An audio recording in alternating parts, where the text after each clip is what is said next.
All right, let's talk about something we all deal with every single day, our emotions. We're going to dive into how we can understand them, manage them, and, believe it or not, actually use them as a kind of compass for a happier, healthier life. So let me just ask you this straight up. Do you ever feel like your emotions are in the driver's seat and you're kind of just along for the ride? Yeah, it's a super common feeling, and today we're going to unpack exactly why that happens and, more importantly, how you can take back the wheel.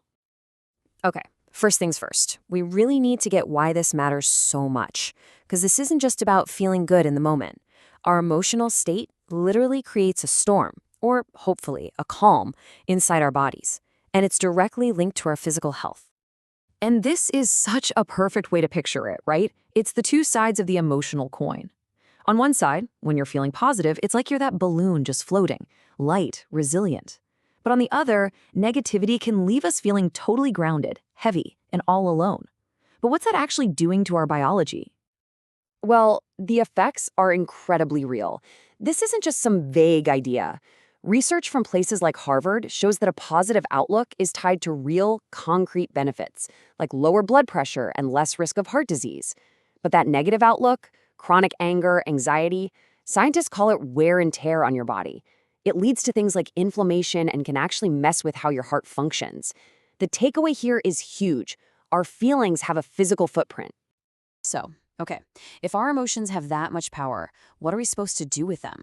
Let's jump into our next section, because science is showing us that our feelings aren't just random noise. They're actually a really sophisticated guidance system, like a compass built right into your brain.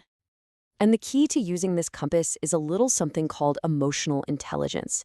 Now, this is not about getting rid of emotions. It's the total opposite.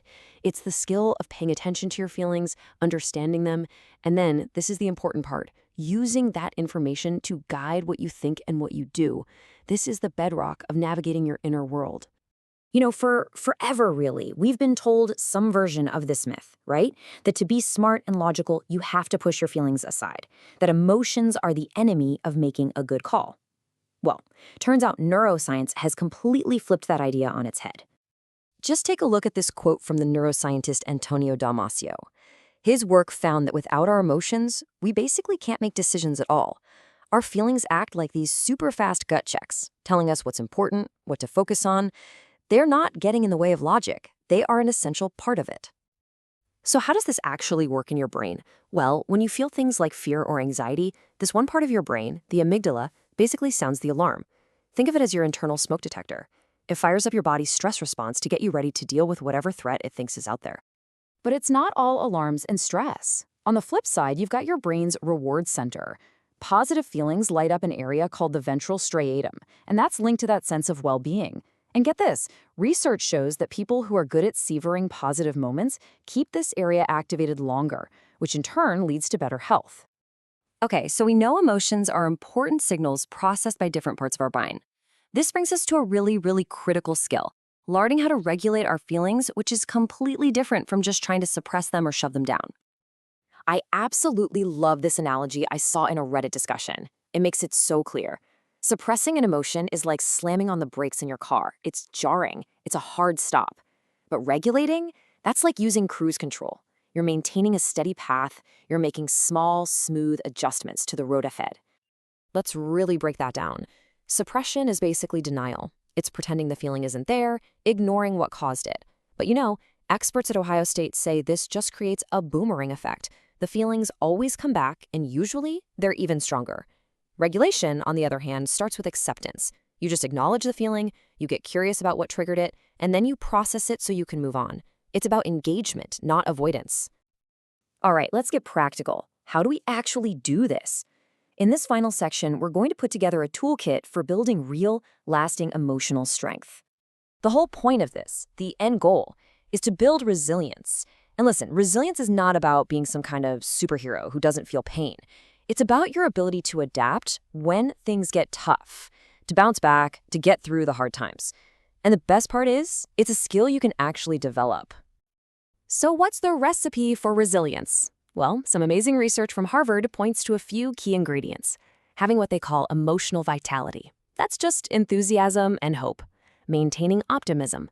Building up strong support systems with family and friends. And you guessed it, practicing good self-regulation. These are the pillars of a healthier mind.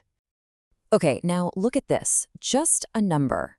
7.76%. What on earth is that? It's so specific, right? What could it possibly mean?